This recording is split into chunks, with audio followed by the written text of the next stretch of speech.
श्री सच्चिदानंद सद्गुरु साईनाथ महाराज की जय। सद्गुरु भरद्वाज महाराज की जय। गुरुदेव दत्ता। சத்குரு ஷிரடி சாய்நாதரின் அனுகிரகம், மாஸ்டர் அவர்களின் உழைப்பு, அவருடைய முன் பார்வை, அவரின் கண்காணிப்பில், அவருடைய அளவற்ற அன்பினால், அவருடைய தபோசக்தி நமக்காக அவர் தாரவாத்து கொடுத்து இந்த சத்சங்க மகா யக்ஞத்தை தொடர்ந்து கொண்டே இருக்கிறார். அவர் நடத்திய இந்த சத்சங்க மகா யக்ஞத்தில் நாம் அனைவரும் பரிப்ரஷ்னா என்ற திருநூலை, அதனில் உள்ள ஆன்மீக சமுதாயத்துக்கு, தார்மீகத்துக்கு, தர்மத்துக்கு சார்ந்த எண்ணற்ற கேள்விகளுக்கு பதில் தெரிஞ்சு கொண்டே வருகின்றோம். ஒவ்வொரு நாளும், ஒவ்வொரு வாரம் ஒவ்வொரு கொஸ்டின். இந்த கொஸ்டின்ஸ் எல்லாருமே அவர் எழுதிய திருநூலை படித்து அதனால மோட்டிவேட் ஆயிட்டு கேள்வி கேட்டு தெரிஞ்சுக்க விரும்பினவங்க சில பேர், விமர்சனம் பண்ணிட்டே கேள்வி கேட்டு தெரிஞ்சுக்கிட்ட சில பேர், கேள்வி கேட்காத வரைக்கும் அஞ்ஞானின்னு சொல்லுவாங்க, கேள்வி கேட்டதுக்கு பிறகு ஞானின்றாங்க. எதுக்காக? கேள்வி கேட்காத வரைக்கும் அதுக்கான விடை நமக்கு தெரியாது. அதனால ஆன்சர் தெரியாததுனால அங்க நாலெட்ஜ் இல்லாம இருக்கு. அதுவே நாம் கொஸ்டின் பண்ணிட்டு ஆன்சர் தெரிஞ்சுக்கிறதுக்கு பிறகு நமக்கு நாலெட்ஜபிள் பர்சன் சொல்றாங்க. இதுக்காக நமக்கு விடை தெரியும். எந்த ஒரு விஷயத்துக்கும் நாம் அதற்குள்ள உள்ளார்த்தம் என்ன அப்படின்னு சொல்லிட்டு நாமளா தெரிஞ்சுக்கிறதுக்கு முயற்சி பண்ணணும். இல்லைன்னா ஒரு ரைட் பர்சன் கிட்ட, அதாவது அனுபவம் இருக்கிற பெரியவங்ககிட்டயோ, நாலேஜ் இருக்கிற சின்னவங்களானாலும் பரவாயில்ல, நாலேஜ் இருக்கா அவங்க கிட்ட கேட்டு தெரிஞ்சுக்கணும். அதனாலதான் பெரியவர்களை சொல்லியிருக்கிறாங்க, கேள்வி கேட்காத வரைக்கும் அஞ்ஞானி, கேள்வி கேட்டதுக்கு பிறகு ஞானின்ட்டு. இதுல சில பேர் மாஸ்டர் அவர்களை கிட்ட கேள்வி கேட்டதுனால் நாம் அனைவரும், நமக்கு கேட்கலன்னு இல்லை, நமக்கும் கேள்விகள் வரும், சில தயக்கங்களாலேயோ எதுக்காக அப்படின்றோ, தெரிஞ்சுக்கிட்டா ஃபாலோ பண்ணணுமே அப்படின்ற எண்ணத்தாலோ ஏதோ ஒரு விஷயத்துல நாம் கேள்வி கேட்காமலேயே இருந்துருவோம். அந்த துணிச்சலா தெரிஞ்சுக்கிட்டோன்ற தவிப்போட கேள்வி கேட்டிருக்காங்கல்ல, அவங்களுக்கு சொன்ன விடை மாஸ்டர் எவ்வளோ நேரத்தை செலவழிச்சு ஒவ்வொருத்தருக்கும் அவர் லெட்டர் எழுதினார். இப்ப இருக்கிற மாதிரி போன்ல 10 நிமிஷம் சொல்லிடுவேன், இல்லைன்னா எனக்கு நேரம் கிடைக்கும் போது வாய்ஸ் மெசேஜ் வச்சிடுறேன், அது நீங்க கேட்டுக்கோங்க அப்படின்னு சொல்றதுக்கே சான்ஸ் இல்லை. எல்லாமே லெட்டர் எழுதணும். அப்படி அவர் எழுதி செலக்ட் பண்ண சில கொஸ்டின்ஸ் புக்கா பிரிண்ட் ஆயிருக்கு. அந்த புக்ல இருந்து சில கேள்விகள் நாம் ஒரு வாரம் பார்த்து கொண்டே வருகின்றோம். அதுல இந்த வாரத்துக்கான கேள்வி என்னன்னா, என்னை நம்பியவர்களை நான் கடைசி இலக்கை அடைய செய்வேன் என்று பாபா சொன்னார். அந்த இலக்கு என்பது என்ன? நம்பினவர்களை மட்டும்தான் பாபா இலக்கை அடைய செய்வாரா? அப்படின்னா பாபா தன்னை நம்பணும்னு ஏன் எதிர்பார்க்கணும் அப்படின்னு சொல்லி கேள்வி கேட்டிருக்காங்க. என்னை நம்பினவர்களை கடைசியில் இலக்கை அடைய செய்வேன்னு சொல்லிட்டு பாபா சொல்லியிருக்கிறார். அந்த இலக்குன்னு பாபா சொல்லியிருக்கிறார், அது என்ன? நம்புறவங்களை மட்டும்தான் சேர்ப்பாரா? மற்றவங்களை இலக்கை அடைய செய்ய மாட்டாரா பாபா? ஏன் அவருக்கு அவ்வளவு பார்ஷியாலிட்டி? கேட்ட உடனே ஓஹோ இவரை நம்பணும், இவரை நம்பினாதான் பண்ணுவார், இவரை நம்பலன்னா பண்ண மாட்டாரா? சரி, அவரை அடைய செய்யற அந்த இலக்குன்னு என்ன அப்படின்றது கேள்வி. இங்க அந்த இலக்கு என்னன்றதை நம்ம முதல்ல பார்ப்போம். ஒவ்வொரு மனிதனுக்கும் இலக்கு இருக்கணும், ஏதாவது ஒரு எய்ம் வச்சுக்கணும் அப்படின்னு சொல்றாங்க. நம்ம அனைவருக்கும் வாழ்க்கையில எய்ம் இருக்குன்னு சொல்றீங்களா? இருக்கா? ஃபர்ஸ்ட் நமக்கு நம்ம கேள்வி கேட்டுட்டு தொடர்ந்து கேட்கலாம். அப்படி இருந்தா அது என்னவாக இருக்கு? அதுக்காக நான் தினமும் இருக்கிற நேரத்துல ஃபுல்லா அதுக்காக நான் உழைக்கிறேனா, இல்ல அதை நோக்கிதான் நான் டிராவல் பண்றேனா அப்படின்னுட்டு நமக்கு நாம் கேள்விகள் கேட்டுக்கணும். இப்ப இந்த கேள்வி நமக்கும் இருக்கும். பாபா சரித்திரம் பாராயணம் பண்ணும்போது நமக்கும் வரும். ஆனா நம்ம கேட்க மாட்டோம். இல்லைன்னா ஜஸ்ட் பேசி திருப்பி போயிடுவோம். ஏன் நான் கேள்வி கேட்கணும்னா, மனிதனாக பிறந்ததுக்கு அப்புறமா, யோசிக்கும் திறன் கடவுள் கொடுத்ததுக்கு அப்புறமா ஒவ்வொரு மனிதனும் ஒரு லட்சியம் வச்சுட்டுதான் வாழணும். அந்த லட்சியத்தை நோக்கிதான் தன் பயணம் இருக்கணும். அதுக்குதான் கடவுள் அறிவு என்ற திறன் மனிதனுக்கு கொடுத்திருக்கிறார். சோ இப்போ கேள்வி, நமக்கான லட்சியம் என்ன?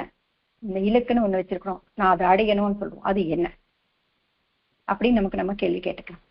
ஒருத்தவங்க ஒவ்வொரு சொல்லலாம், ஒவ்வொரு விஷயமா சொல்லுவோம்.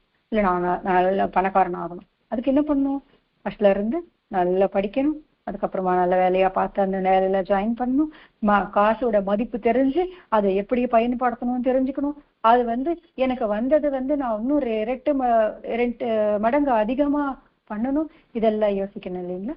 அதே மாதிரி ஒரு மனிதனுடைய இலக்கு, அவன் எதை நோக்கி டிராவல் பண்றான் அப்படின்னு பார்க்கும் பொழுது, உண்மையா ஒரு மனிதன் முயற்சி பண்றது எதுக்காகன்னா திருப்தி, ஆனந்தம், மன நிறைவு, ஆனந்தத்துக்காக ஒவ்வொரு மனிதனும் உழைக்கின்றான். சிலர் எல்லாமே சந்தோஷத்திலேயே சுகத்திலேயே நின்றுடுறோம். சுகம் என்றால் உடம்புக்கு சார்ந்தது. ஏசி ஆஹா போட்டுட்டோம், அது ரொம்ப நேரம் அனுபவிக்க முடியாது. ரொம்ப கூலிங் ஆச்சுன்னா ஆஃப் பண்ணிட்டு திரும்பி நார்மலா ஃபேன் போட்டுப்போம். சுகம் அது கொஞ்ச நேரத்துக்கு மட்டும்தான். சந்தோஷம், ஏதாவது சின்ன சின்ன விஷயங்கள் சாதிக்கும் பொழுது சந்தோஷம் இருக்கும். அடுத்தது ஃபெயிலியர் வந்துச்சுன்னா துக்கம் வந்துடும் தொடர்ந்து. இங்கேயே நிறைய பேர் நின்றுடுறோம். ஆனந்தம் என்றது எப்படின்னா, அது உடம்புக்கு சார்ந்ததல்ல. நமக்கு சந்தோஷம்னா ஏதாவது ஒரு பொருளாலேயோ மனிதர்களாலேயோ வரணும். இதுக்கு அந்த ஆனந்தத்துக்கு அதுவும் தேவையில்லை. எப்படின்னா அது மனம் சார்ந்தது. மனம் சார்ந்ததுதான் அந்த ஆனந்தம். எப்படி ஏற்பட்ட நிலையில இருந்தாலும் மனம் ஆனந்தமாக இருக்கும். எப்படி நாம் அந்த காலத்தை பத்தி யோசிச்சு பார்க்கலாம். கதா காலக்ஷேபம். இப்போ லைட்ஸ் இருக்கு, ஃபேன் இருக்கு, இன்னும் நிறைய சமுதாய பக்தி சார்ந்த சமுதாய கூடங்கள்ல ஏசி கூட வச்சிருக்காங்க. இதுல எல்லாம் போய் உட்கார்ந்து நம்ம கேட்டு நமக்கு பக்தி இருக்குன்னு நினைச்சிட்டு இருக்கோம். ஆனா அந்த காலத்துல அது எதுவுமே இருக்காது. ஒரு மரத்தடியிலையோ இந்த கோயில் வளாகத்திலேயோ உட்கார்ந்து அவங்க ஒரு குட்டி விளக்கு எரிஞ்சிட்டு இருந்தா அந்த விளக்குலயும் கதா காலக்ஷேபத்தை கேட்டுட்டு சந்தோஷமா வாழ்ந்தாங்க. அந்த ஆனந்தம் என்றதுக்கு சூழ்நிலைகளோ மனிதர்களோ பொருட்களோ தேவையில்லை. மனம் நிறைவு எப்போ பெறுதோ அப்போ ஆனந்தம் என்றது சேருது. அந்த மன நிறைவுன்றது எப்படி வரும்? அந்த திருப்தின்றது எப்படி வரும் அப்படின்னா, போதும் என்ற மனம் தான் திருப்தியை தரும். அந்த போதும் என்ற மனம் வருவதற்கு நம்ம கிட்ட என்ன இருக்கு, நாம் ஏன் அதை போதும்னு நினைச்சுக்கணும், போதுன்ற மனம் எப்ப நமக்கு வரும் அப்படின்னா, கடவுள் நமக்கு என்னென்ன கொடுத்திருக்கிறான்னு யோசிச்சு பார்த்தா, நாம் என்னென்ன பெற்றிருக்கிறோம் என்று யோசிச்சு பார்த்தா அப்ப நம்மளுக்கு தெரியும் ஏன் போதும்னு நினைக்கிறோம்னு. யோசிச்சு பாருங்க, கடவுள் நமக்கு எவ்வளவு கொடுத்திருக்கிறார். இயற்கையில ஒரு ஆக்சிஜன் நம்ம எல்லாரும் அனுபவிச்ச ஒரு விஷயம். கொரோனால ஆக்சிஜன் பற்றாக்குறை. ஆக்சிஜன் சிலிண்டர்ஸ் பிளாக்ல கூட வித்தாங்க. சரி, நார்மலா வித்தாங்க. ஒரு சிலிண்டர் 1000 ரூபாய் வச்சுக்கலாம். அந்த ஒரு சிலிண்டர் 2 hours வருமா? 2 hours வச்சுக்கலாம். அந்த 1000 ரூபாய் சிலிண்டர் 2 மணி நேரம், ஒரு நாளைக்கு 24 hours, 12 சிலிண்டர் தேவை. 12,000 12,000 × 30 போட்டு பார்த்துக்கோங்க. அதே இயற்கை வந்து பில்லு கொடுத்தா கொடுக்க முடியுமா? கடவுள் நமக்கு கொடுத்த ஒவ்வொரு விஷயத்துக்கும் திருப்பி நாம் எதுவுமே செய்ய முடியாது. உடல்நலம் குறைபட போது நமக்கு தெரியும் கடவுள் எவ்வளவு ஆரோக்கியமா நம்மளை படைச்சிருக்கிறாருன்ட்டு. ஆரோக்கியம் என்றது நம்ம சொல்றோம் ஆரோக்கியமே பெரும் பாக்கியம் அந்த காலத்துல ஏன் சொன்னாங்கன்னா, அந்த ஆரோக்கியத்தை இழந்தவன் கிட்ட போய் கேட்டா தெரியும். பிடிச்சது சாப்பிட முடியாது, நினைச்ச நேரத்துல தூங்க முடியாது, வலி இல்லாம வாழ முடியாது, சாப்பிட்டாலும் ஜீரணமாகாது. இது எல்லாமே ஒரு நல்ல ஆரோக்கியம் கடவுள் கொடுத்திருக்கிறாருன்னா அதுக்கு நம்ம நன்றி தெரிவிக்கிறோமா? ஓகே, நான் ஆரோக்கியமா இருக்கேன், எனக்கு போதும் அப்படின்றது போதுமான மனம் அங்க நமக்கு இருக்கா? சரி, எந்த ஒரு குறைபாடு இல்லாமல நம்மளை படைச்சிருக்கிறாரு, அதுல மனநிறைவு இருக்கா? இந்த மாதிரி ஒவ்வொரு விஷயத்த நம்ம கிட்ட என்ன இருக்கோ அது ஒவ்வொரு விஷயத்தையும் யோசிச்சு பார்க்கணும். பாருங்க, கடவுளுடைய படைப்பு எவ்வளவு அற்புதமா இருக்கும். கண்ணுக்குள்ள தூசி விழுறத நம்ம ஐடென்டிஃபை பண்றதுக்கு முன்னாடியே கண்ணு இப்படி தானா அந்த இமைகள் வந்து மூடி கண்களை காப்பாத்துறது. எவ்வளவு தூசி, எவ்வளவு பொல்யூஷன் இருக்கு. அந்த மூக்குக்குள்ள கூட அவ்வளவு குட்டி ஹேர் வச்சு அந்த டஸ்ட் அங்கேயே நிறுத்துறாருல்ல. அதாவது பஞ்சபூதங்கள் அடங்கியதுதான் இந்த தேகம். இந்த தேகத்துல நமக்கு பஞ்சபூதங்கள் இருக்கு. நீர் இருக்கா, ஈரம் இருக்கா வாயில, அப்புறமா ஆகாயம்னா காலி இருக்கிறதுனால தானே வாயு போய் போய் வருது. அப்ப காற்று உள்ள வெளியே போயிட்டு வருது. மண்ணு குளிச்சு அப்படி தேஜா தெரியும், மண் இருக்கு. அக்னி இருக்கு, அந்த உடம்புல சூடு போய் ஜில்லுன்னு ஆயிடுச்சோன்னா அவ்வளவுதான். அக்னியும் இருக்கு, அதனாலதான் சாப்பிட்டது செரிமானமாகுது. அந்த சாப்பிட்ட எல்லா பொருட்களும் இப்ப நாம ஒரு நாள் ஒரு ஃபுல்லா ஒரு மீல்ஸ் சாப்பிடுறோம்னா அது எல்லாமே ஒரே பாத்திரத்துல போட்டு பார்த்தா கொஞ்ச நேரத்துல நம்மளாலேயே ஸ்மெல் பண்ண முடியாது. ஆனா அந்த சாப்பிட்ட எல்லா பொருட்களையும் ஜீரணமாக்கி அதுல இருந்து பிளட்டை உருவாக்கி அந்த சக்தியா மாத்து பண்றது யார்? அந்த இயற்கை, அந்த பஞ்சபூதங்கள் தானே. அதுக்கு இது எல்லாமே யோசிக்கும் பொழுதுதான் மன நிறைவு வரும். அந்த மன நிறைவு வந்ததுக்கு பிறகுதான் மனிதன் ஆனந்தத்தை பெறுவான். அதுதான் எங்க சொல்றாங்க அந்த இலக்கு. பாபா அடைய செய்யக்கூடிய இலக்குன்றது ஒண்ணு இருக்குன்னு சொல்றாங்கல்ல, அது என்னன்னு கேட்டாங்க, அது இதுதான். கடைசி நேரத்துல திருப்தியா மன நிறைவா ஆனந்தமான வாழ்க்கை வாழ்வதுதான். அதுக்கு தர்மம் தான் அடிப்படை படி, சத்தியமும் தர்மம். ஓகே, இப்போ எந்த இலக்கு அவர் அடைய செய்வார்ன்றது தெரிஞ்சுக்கிட்டோம். சரி, ஓகே, என்னை நம்பினவர்கள். நமக்கு நம்பிக்கை வரணும்னா ஃபர்ஸ்ட் இருக்க வேண்டியது என்னது? புரிதல். புரிதல் எந்த அளவுக்கு இருக்குன்னு யோசிச்சுக்கணும். முதல்ல புரிதல் அப்படின்னு பார்த்தோம்னா, இன்னைக்கு காத்தால நம்ம ஒரு கோயிலுக்கு கிளம்புறோம். இப்போ தினமும் வந்து கோயிலுக்கு போற பழக்கம் இருக்கு. கோயில்ல இருந்து அப்படியே ஆஃபீஸ்க்கு போயிடுவோம். கோயிலை பார்த்துட்டு ஆஃபீஸ் போயிடுவோம். போற வழியில 4 கோயில் இருக்கு. எடுத்த உடனே திருமணையில பிள்ளையார் கோயில் இருக்கு, அப்புறமா முருகன் கோயில் இருக்கு, அப்புறமா அம்மன் கோயில் இருக்கு, அது தாண்டி பாபா கோயில் இருக்குன்னு வச்சுக்க. நான் வந்து 3 கோயிலுக்கு போனேன், 4வது கோயிலுக்கு போக முடியல. கிளம்பிட்டோம். உடனே ஐயோ இன்னைக்கு அந்த கோயிலுக்கு போக முடியலையே, என்ன ஆகுமோ ஏதாகுமோ. சின்ன தும்மல் வந்தா கூட ஐயோ, சின்ன ஒரு கீரல் இருந்தாலும் ஐயோ இன்னைக்கு கோயிலுக்கு போகல அதனால அப்படின்னு நினைச்சுப்போம். நிறைய பேர் நினைக்கிறது உண்டு. ஏன் நமக்கு டைம் இல்லாததுனாலதானே போக முடியல. அது நமக்குள்ள இருக்கிற அவருக்கு தெரியாதா? அதனாலதானே பாபா சொன்னாரு, ஒரு நாய் அடிச்சா நான் அதுல இருக்கேன்னு காமிச்சாரு. ஒரு ஆளுக்கு வந்து 10 ரூபாய் பிச்சை போட்டா அதுல நான் எனக்கு சேர்ந்ததுன்னு சொன்னாரு. எவனோ தந்த ஆகத்துல எங்கேயோ ஒரு இடத்துல இருக்கும்போது அவருக்கும் போய் தண்ணி கொடுத்தாரு. இது எல்லாமே அவர் செஞ்சாருன்னா அப்போ எல்லாருக்குள்ளும் கடவுள் இருக்காருன்னு தானே அர்த்தம். இப்போ நாம வந்து சின்ன சின்ன விஷயங்களுக்கு கடவுள் பனிஷ் பண்ணிடுவார். பனிஷ் பண்றவங்க எப்படிங்க தந்தையாக முடியும்? இந்த புரிதல் நமக்கு இருக்கா? கடவுள் வந்து இவருக்கு நமஸ்காரம் பண்ணிட்டோம், ஐயோ கோயிலுக்கு போனோம், ஆஞ்சநேயருக்கு கும்பிட்டோம், அங்க போய் நவரை கும்பிடல, எங்க துர்கை அம்மனை கும்பிடல, அவங்களுக்கு கோச்சிப்பாங்க அப்படின்ற எண்ணம் நிறைய பேருக்கு இன்னும் உண்டு. அத புரிதலே இல்ல. கோச்சிக்கிறவங்க கடவுளே கிடையாது. சரி, ஓகே, இன்னைக்கு நான் அவங்களுக்கு தேங்காய் உடைக்கல, இன்னைக்கு நான் அபிஷேகத்துக்கு கட்டல, அதனால நமக்கு இந்த மாதிரி நடந்துச்சு அப்படின்னு நினைச்சா நம்ம கிட்ட இருந்த கடவுள் எதுவுமே எதிர்பார்க்கல. இப்ப பார்த்தோம், இயற்கை என்ன எதிர்பார்க்குது? இயற்கைதானே கடவுள். கடவுள் நம்ம கிட்ட இருந்து அட்லீஸ்ட் ஒரு நமஸ்காரம் கூட எதிர்பார்க்க மாட்டார். அவர் எதிர்பார்க்கறது நம்மளுடைய தூய்மையான மனமும் நம்மளுடைய நேரமும் தான். அதுல நாம் என்ன பண்ணணும்? சத்தியம் தர்மத்தோட வாழணும்ன்றது. அதுவும் நம்மளுடைய தர்மம் என்ன? கிரகஸ்தாசிரம தர்மம். அதை ஒழுங்கா பண்ணணும்னு தான் அவர் எதிர்பார்க்கிறார். நீ தினம் எனக்கு அபிஷேகம் பண்ணு, தினம் எனக்கு இத்தனை நைவேத்தியம் வை, தினம் அந்த கோயிலுக்கு போய் இந்த நாராயண சேவை பண்ணு அப்படின்னு அவர் சொல்லல. அவர் ஒரு நாளும் கேட்டது இல்லை. அது நாமளா செஞ்ச பாவங்களுக்கோ இல்ல வரப்போற புண்ணியங்களுக்கோ தேடி நாம் போய் செய்கின்ற ஒரு விஷயம், அவ்வளவுதான்.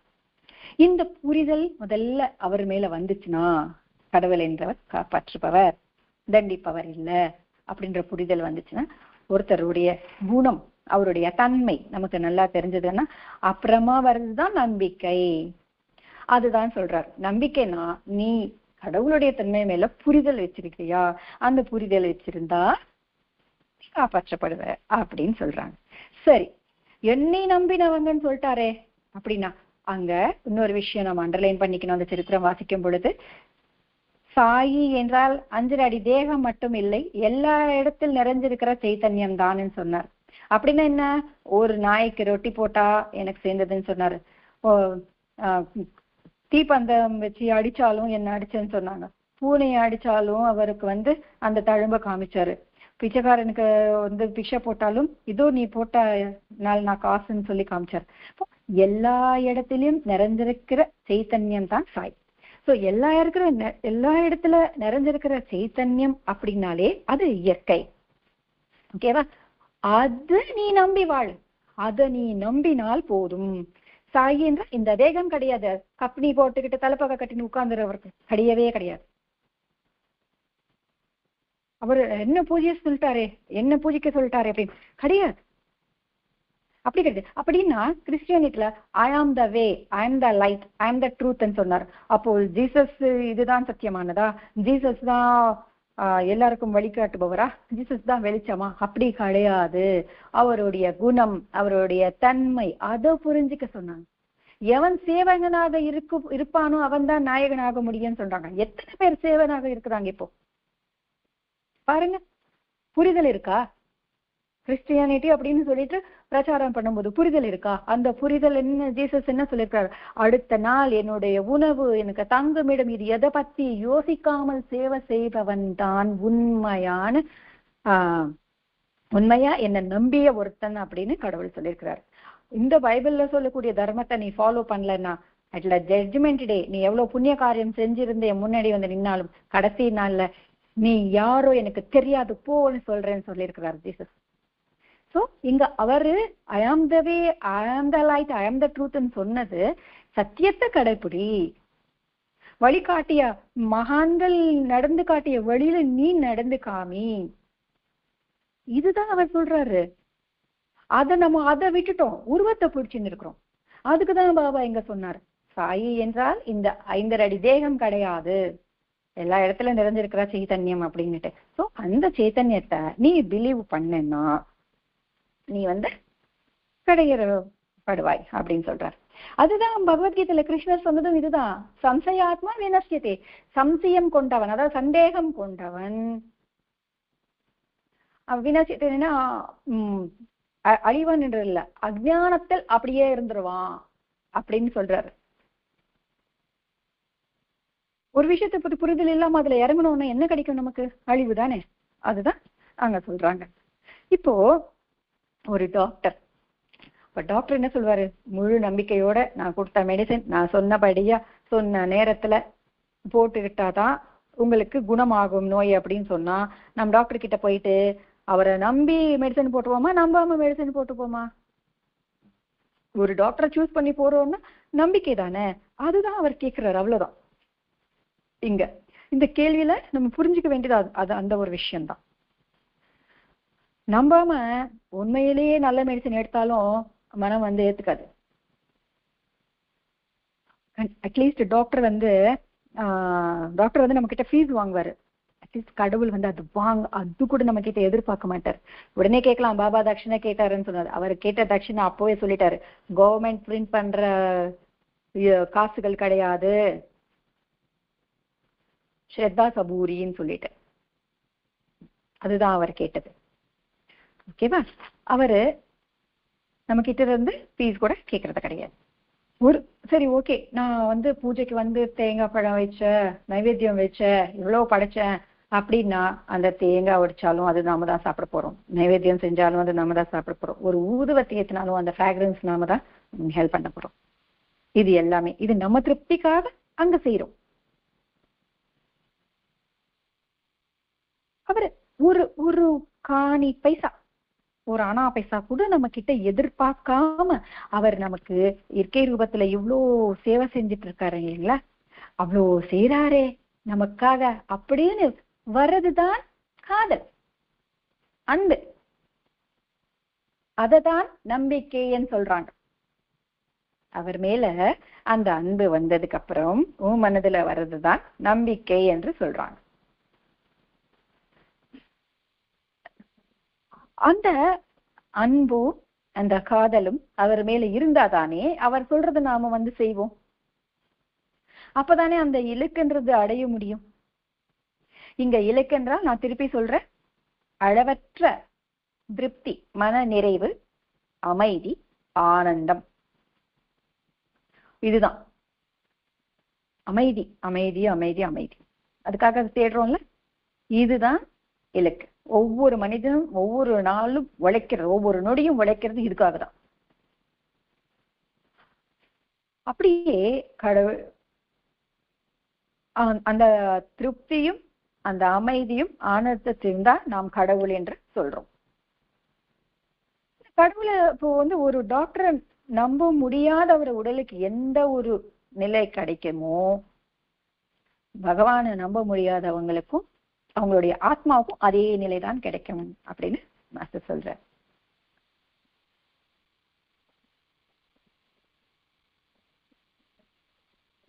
இப்போ அவரை நம்பணும் அப்படின்னா எல்லா இடத்துலயும் கடவுள் இருக்காரு. நம்ம பாபா பத்தி சொல்லிருக்கிறதுனால பாபான்னு சொல்றோம். ஆக்சுவலா நீங்க எந்த பேர் வேணாலும் வச்சுக்கோங்க, எந்த பேர்ல இருக்கிறவங்க கூப்பிட்டாலும் ஒரே கடவுளுக்கு 10 பேர் வச்சிருக்கிறோம், அவ்வளவுதான். இருக்கிற ஒரே இயற்கைக்கு 10 பேர் வச்சிருக்கிறோம், அவ்வளவுதான், வேற எதுவுமே இல்லை. அப்படி இந்த இயற்கை ரூபத்தில் எந்த ஒரு சக்தி இருக்குதோ, ஆற்றல் ஆற்றல் எல்லா இடத்துலயும் இருக்குல்ல, அந்த ஆற்றல் இருக்கும்போது நமக்கு வைஃபை ஒர்க் ஆகுறது ஒரு அலைகள் தான், கதிர் அலைகள் ஏதோ சொல்லுவாங்கல்ல, அதுதான். அந்த ஆற்றல் என்று ஒண்ணு இருக்குல்ல, அத நீ நம்பு.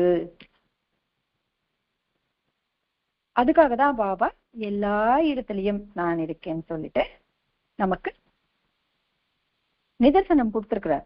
சும்மா நம்ப சொல்லல, எல்லாமே சொல்லியிருக்கிறார். நம்ம மனசுக்குள்ள ஒருத்தர் நைவேத்தியம் கொடுக்குறாரு, அந்த நைவேத்தியத்தை பாபா அப்படியே வச்சுட்டு நான் சாப்பிட்டேன் நீ சாப்பிடுன்னு சொல்றாரு. அது மேல முக்குனது தவிர நீங்க சாப்பிடலன்னு சொல்றாரு. அவருக்கே தெரிஞ்ச ஒரு ரகசியமான ஒரு விஷயத்த பாபா சைகை காமிச்சு சைகையில அவருக்கு சொல்றாரு. அப்போ கடவுள் எங்க இருக்கிறாரு? மனசுக்குள்ள இருக்கிறார். ஸோ நம்ம ஒரு நாள் பூஜை பண்ணணும், விநாயகர் சதுர்த்தி வருது, நான் வீடு எல்லாம் சுத்தம் பண்ணிட்டு வச்சிருக்கிற சுவாமி எல்லாமே சுத்தமா அபிஷேகம் பண்ணி பொட்டு வச்சு இருக்கிற பாத்திரங்களை நல்லா பல வர்ற வரைக்கும் தேய்ச்சு கிளீன் பண்ணுவோம்ல, அதே மாதிரி கடவுள் மனிதனின் மனசுக்குள்ள இருக்கிறாருன்னு தெரிஞ்சதுக்கு பிறகு நம்ம மனசையும் இந்த பித்தளை பாத்திரம் தேய்ச்சா மாதிரி தேய்ச்சு கிளீனா வச்சுக்கிட்டோம்னா அவர் குடியிருப்பது நம்மளால உணர முடியும். இப்பவும் இருக்காரு, இல்லைன்னு இல்ல, தெரிஞ்சுக்கல, அவ்வளவுதான். மஃப்டியில இருக்கிறாரு, தெரிஞ்சதுக்கு அப்புறமா உண்மையான உருவம் நம்ம எந்த உருவத்துல இருந்தா அந்த உருவத்துல அவரு இருக்க போறாரு. அதுதான் இங்க சொல்றாங்க. எல்லாத்துலயுமே நீங்க எது பார்த்தாலும் அது கடவுளுடைய அம்சைதான், அதுதான் இருக்கு. இப்போ இங்க மாஸ்டர் சொல்ற ஒரு கேள்வி கேட்கிறாரு, நம்ம மனசுக்குள்ள கடவுள் இருக்காருன்னு பார்த்தோம். இதுக்கு தாஜுதீன் பாபா சரித்திரத்துல மிகவும் அழகாக சொல்றாங்க. என்னன்னா, நீ காபால குடியிரு, அதாவது கோயில், காபானா அவங்களோட கோயில், கோயில்ல குடியிரு, போதையில் குடியிரு. ஆனா ஒரு மனிதனின் மனதை துன்படுத்தாதே அப்படின்னு சொல்லியிருக்கிறார். எதுக்காகனா அங்கதான் கடவுள் குடியிருப்பார், பத்திரமாக வாழன்னு சொல்லிட்டு தாஜுதீன் பாபாக்கு அவர்கிட்ட வந்த ஒரு மகான் சொல்றார். சோ இங்க மனசுக்குள்ள கடவுள் இருக்காரு, அப்போ எனக்குள்ள கடவுள் இருக்காரு, உங்களுக்குள்ள கடவுள் இருக்காரு, எங்க மாமியாருக்குள்ள கடவுள் இருக்காரு, கணவருக்குள்ள கடவுள் இருக்கிறாரு, இப்படி எல்லா உயிரினங்கள் நீ பார்த்தாலும் அதுல கடவுள் இருக்காரு என்று எண்ணம் கொண்டவே அது கண்டினியூவா வச்சுக்கணும். அப்படி வச்சுக்கிட்டோம்னா இங்க கேள்வி என்ன, இப்ப அவர் நம்ம இருக்காருன்னு நம்பும் போது கடவுளை நம்பலன்னா நம்மள நாமளே நம்பாத மாதிரி தான் கணக்கு. நம்மள நாமளே நம்பாத போது எப்படி வாழ முடியும்? அப்புறம் பிறகு மனம் எப்படி அமைதி அடையும்? அந்த மன நிறைவு, திருப்தி, சாந்தி, ஆனந்தம் எப்படி நமக்கு கிடைக்கும்? இதுல மாஸ்டர் சொல்ற விஷயம் என்னன்னா, கடவுள் சாயி என்னை பூஜித்தாள் அப்படின்னு பாபா சொல்லியிருக்கிறாருல்ல. அப்படி நாங்க என்னன்னா அவருடைய 5 அடி உருவம் கிடையாது, எல்லா இடத்துல நிறைஞ்சிருக்கிற அந்த சைத்தன்யத்தை நீ நம்பினால் அதுக்கு நீ என்ன பேர் வேணாலும் வச்சுக்கோ, அப்போ நீ உன்னுடைய இலக்கை அடைய முடியும் அப்படின்னு பாபா சொன்னார். அதுதான் மாஸ்டர் இவ்வளவு டீட்டெயிலா சொல்றாரு. இப்போ எண்ணற்ற மகான்கள் இருக்கிறாங்க, மகான்கள் சரித்திரமும் இருக்கு. அதை வாசிச்சுட்டு பிறகு பாபா சரித்திரம் வாசிச்சோம்னா நமக்கு அப்ப தெரியும் பாபா எல்லா மகான்கள் வைரக்கற்கள் அப்படின்னு நினைச்சா பாபா கோஹினூர் வைரக்கற்கள். ஏன்னா அவர் கொடுத்த மாதிரி நிதர்சனங்கள், ப்ரூஃப்ஸ், எக்ஸ்பீரியன்ஸ் எந்த ஒரு மகான் கிட்ட இருந்து இவ்வளோ முழுமையா இவ்வளோ அதிகமா கிடைச்சது இல்லைன்னு சொல்லிட்டு மாஸ்டர் எழுதியிருக்கிறாரு. சரி, நான் இதை தெரிஞ்சுக்கிட்டேன், அவரை நம்புறேன், நான் என்ன பண்ணணும்? டெய்லி டு டெய்லி என்ன ஆசிரம தர்மத்துல இருக்கிறோமோ அதை ஃபாலோ பண்ணணும். கிரஸ்தாசிரமா அதுக்கு ஏத்த மாதிரி, இல்லத்தரசியா இருக்கும்போது அந்த வேலைகள் எல்லாமே பண்ணணும். டியூட்டிக்கு போறாங்களா அந்த டியூட்டியில இருக்கிற வேலைகள் பர்ஃபெக்டா பண்ணணும், அவர் எனக்கு கொடுத்தாருன்ற மாதிரி பண்ணணும் அப்படின்ட்டு நம்ம ஏற்கனவே பார்த்துருக்கோம். சரி, போக மிச்ச நேரத்துல நம்ம என்ன பண்ணணும்? இலக்குக்காக உழைக்கணும்னு சொன்னோம்ல, அது என்னது அப்படின்னா நமக்கும் நல்லது, நம்ம சுத்தி இருக்கிறவங்களுக்கும் நல்லது, நம்ம மனமும் அமைதியா இருக்கும். ஒரு 4 விஷயங்கள் பண்ணா போதும். அந்த 4 விஷயங்கள் எல்லா மகான்கள் சொல்லியிருக்கிறாங்க, கீதையிலன்னு சொல்லியிருக்கிறாங்க. ஆனா நமக்கு கீதைக்கு உண்மையான பொருள் சொல்லி வளர்த்தவங்க இல்லாததுனால புதுசா சொல்றது தான் நாம் நம்புகிறோம். ஏதாவது பர்சனாலிட்டி டெவலப்மெண்ட் கிளாஸஸ் சொல்லிட்டு அதுல சொன்னா ஓகே இதை நான் ஃபாலோ பண்றேன், டயட் சார்ட் ஃபாலோ பண்ணணும், நிறைய பேர் பண்ணின்னு இருக்கிறோம். அதை எப்போவோ கீதையில சொல்லியிருக்கிறாங்க, லிமிட்டா சாப்பிடுன்னு சொல்லிட்டு. ஸோ அளவா சாப்பிடணும், அளவா தூங்கணும், அளவா பேசணும், அதாவது மௌனம் அப்படின்னு சொல்லணும். மௌனம்னா தேவை இல்லாத விஷயங்களை பேசாமல் இருப்பது மௌனம். நீ சுத்தமா பேச வேணாம்னு சொல்லலாம், தேவையில்லாதது பேசாது, அவ்வளவு. அது அளவோட பேசுறது. இந்த 3 விஷயங்களோடு பாராயணம் பண்ணும்போது எந்த சரித்திரம் கிரந்தம் வேணாலும் நீங்க படிங்க. அதை படிக்கும்போது அந்த மகான் இல்ல அந்த கடவுள் பக்கத்துல இருக்கிறாரோ இல்ல முன்னாடி உட்கார்ந்து கேட்டுட்டு இருக்காரு அந்த எண்ணத்தோட படிக்கிறது. இந்த 4 விஷயங்கள் செஞ்சாலே நாம் நம்மளுடைய இலக்கை அடைய முடியும், அவர் அடைய செய்வார், அதுல சந்தேகம் இல்லை. அளவோட சாப்பிடுறது அது உடல் நலத்திற்கு நல்லது.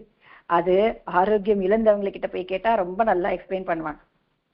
ஸோ அளவோட சாப்பிடுறது, எது தேவையோ அது சாப்பிடுறது, நம்ம உடம்புக்கு ஒத்துக்கிற விஷயங்களை சாப்பிடுறது, இந்த மாதிரி அளவோட சாப்பிடுறது, அளவோட தூங்குறது. இப்போ உடம்பு சரியில்லை 6 மணி நேரம் தான் தூங்கணும் அப்படி கிடையாது. உனக்கு உடம்பு சரியில்லையா, உன் பாடி ரெஸ்ட் கேக்குதா கொடு. நல்லா இருக்கும் போது தூங்கக்கூடாது. வேணும்னே எனக்கு டைம் பாஸ் ஆகலன்னு படுத்துட்டு மணி கணக்குல அப்படியே தூங்கக்கூடாது. அதுதான் சொல்றாங்க. பேச்சு ஒண்ணுமே இருக்காது. உனக்கு தெரியுமா அந்த வீட்டுல இது நடந்துதான் அப்படின்னா அடுத்த குரலுக்கு போகும்போது உனக்கு தெரியுமா அந்த வீட்டுல அதெல்லாம் நடந்துதான், இதெல்லாம் நமக்கு தேவையில்லை. ஏன்னா மென்டல் டென்ஷன் ஜாஸ்தி ஆகுமே தவிர அதனால 10 பைசாக்கு பிரயோஜனம் கிடையாது. தேவையில்லாம ஒரு பொருளில ஒரு வார்த்தை சேர்த்தவங்க தான் ஆகுமே தவிர அது வேஸ்ட். இது தெரிஞ்சுக்கிட்டு அளவோட பேச சொல்றாங்க. பாராயணம் பண்ணும்போது நமக்கு எல்லாம் இருக்கிற வீக்னஸ் என்னன்னா எல்லாருக்கும் இருக்கோ இல்லையோ எனக்கு இருக்கு. படிச்சுட்டே இருப்பேன், இங்க படிச்சுட்டே என்னோட மனசு அப்படியே போயிடும். ஆமா என்ன பண்றாங்களோ, இவன் போயிருக்கிறானே காலேஜுக்கு, இவன் ஒழுங்கா படிக்கிறானோ இல்லையோ, இன்னும் இட்லிக்கு ஊற வைக்கலையே. அங்க உட்கார்ந்து படிக்கிறதே 10 நிமிஷம், அதுல தூங்குறது 5 நிமிஷம். அந்த மிச்ச 5 நிமிஷம் உட்கார்ந்துருல 5 நிமிஷமாச்சு பர்ஃபெக்டா அதுல என்னென்ன வேர்ட்ஸ் இருக்கு, அதுக்கு என்னென்ன பொருள்னு புரிஞ்சுக்கிட்டு படிக்கணும். அதுக்கு ஒரு ஐடியாவே வர மாட்டேங்குது. அந்த ஐடியா தான் அந்த தாஜுதீன் பாபா சரித்திரத்தை அந்த மகான் சொல்லியிருக்கிறாரு. நீ எதை படிச்சாலும் அவர் முன்னாடி உட்கார்ந்து கேட்டுட்டு இருக்காரு அப்படின்ற எண்ணத்தோட பாராயணம் பண்ணுங்க அப்படின்னு சொல்லியிருக்காங்க. இந்த 4 விஷயங்கள் மாஸ்டர் நமக்கு நல்லா கொடுத்திருக்கிறார். ஒண்ணுமே இல்லை, இந்த இலக்குன்றாங்க ரொம்ப பெருசு, அதெல்லாம் வேண்டாங்க. இந்த சம்சாரம் என்ற விஷமரம், ஏன்னா இந்த சம்சாரம் கடல் அப்படின்னு எல்லாம் சொல்லியிருக்காங்களா, இது ஒரு விஷமரம் அப்படின்ற சில எண்ணம் இருந்தாலும் அதுக்கு 2 மதுரமான பழங்கள் உண்டு. ஒண்ணு சத்கிரந்த படனம், அதாவது திருநூலை, நல்ல நூல்களை வாசித்தல். இன்னொன்னு சத் சாங்கத்தியம், நல் மக்களோட பழகுதல். அதனால அந்த காலத்துல என்ன சொல்லியிருக்காங்க, ரம ரம ரம என்று ராமநாமம் சொல்லுவோம், ராமநாமம் சொல்லாவிட்டால் நல்லவரோடு பழகுவோம் சொன்னாங்களா. நல்லவர்களுடைய நட்பு அது மிகவும் நமக்கு நன்மையை தரும். தேவையற்ற பேச்சு இல்லாமல் நமக்கு என்ன தேவையோ அது பேசுவாங்க. இந்த 2 விஷயங்கள் வச்சுக்கிட்டு நம்மளுடைய வாழ்க்கை, இந்த 4 விஷயங்களை நம்ம தினமும் கடைபிடிச்சாலே போதும். அந்த திருப்தி, சாந்தி, ஆனந்தம் என்ற இலக்கு நாம் ஈஸியா அடைய முடியும். அதுதான் பாபா என்னை நம்பியவர்களை நான் கடைசி நொடியில் இலக்கை அடைய செய்வேன் அப்படின்னு சொன்னாரு. இதுக்குதான் மாஸ்டர் இவ்வளோ அழகான எக்ஸ்பிளேஷன் இவ்வளவு நேரம் நமக்கு கொடுத்தார். அந்த தந்தையின் சிரமம் எவ்வளோ, ஒரு புக்கு சும்மா நம்ம ஒரு 4 பேஜ் எழுதி பார்த்தா தெரியும். ஓனா ஒரு எஸ்ஸே எழுதணும்னா எவ்வளவு கஷ்டப்படுறோம். நெட்ல பாயிண்ட்ஸை தேடுறோம், அதை தேடுறோம், இதை தேடுறோம். அவர் இவ்வளோ விஷயங்களை நமக்காக எழுதியிருக்கிறார். இத்தனை திருநூல்களை இயற்றி நமக்காக கொடுத்திருக்கிறாரு. அவருடைய எவ்வளோ சிரமம், அந்த கஷ்டத்தை புரிஞ்சுக்கிட்டு நமக்கு கொடுத்த இந்த சத்சங்கத்தை புனிதமாக கருதி இந்த யஜ்னத்தை அழுக்காகாம தூய்மையாக பார்த்து கொண்டே வாழ்வது தான் நம்மளுடைய கடமை, நம்மளுடைய டியூட்டி. அதுக்கு நம்ம அனைவரையும் ஒரு நிலைப்படுத்தி அந்த விஷயத்துல நாம் அனைவரும் ஒன்று கூடி வேலை செய்யுமாறு நம்மளை ஆசீர்வதிக்க சொல்லி மாஸ்டரிடம் பிரேயர் பண்ணிக்கொண்டே ஸ்வஸ்தி. श्री सच्चिदानंद सद्गुरु साईनाथ महाराज की जय, सद्गुरु भरद्वाज महाराज की जय, गुरुदेव दत्त।